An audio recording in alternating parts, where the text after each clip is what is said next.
လောကမှာကောင်းတာလုပ်တဲ့ပုဂ္ဂိုလ်ဟာအနှောင့်အယှက်တွေတွေ့ရတတ်တာများတယ်ပေါ့သစ်ပင်များဟာတခြားသစ်ပင်နဲ့ပို့ပြီးတော့မြင့်လို့ရှိရင်လေတိုက်တာပို့ခံရတယ်လို့လောကရဲ့အလယ်မှာမြတ်စွာဘုရားအလွန်ထင်ပေါ်ကြော်ကြားတော့စိတ်ကောင်းနှလုံးကောင်းမရှိတဲ့ပုဂ္ဂိုလ်ရဲ့အလိုမုန်းထားပြောဆိုမှုခံရဆုံးပဲလို့ဒီလိုဆိုအဲ့တော့တမန်ပုဂ္ဂိုလ်ခံရတာပါဆိုတော့ပြောမလောက်တာမဟုတ်ဘူးမြတ်စွာဘုရားသခင်ကိုရောမြတ်တည်ပင်လေတရားတော်ရဲ့ကျိုးစီးပွားကိုဆောင်ရွက်နေတဲ့အချိန်မှာလူသားတွေကစัจ jin မဲ့လုပ်တဲ့လူတွေရှိသလိုနတ်တွေကလည်းပဲစัจ jin မဲ့လုပ်တဲ့နတ်တွေရှိကြတယ်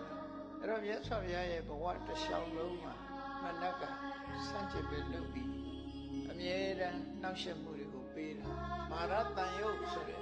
မှတ်တမ်းတင်ထားတဲ့သာယရဏိကေလကျမ်း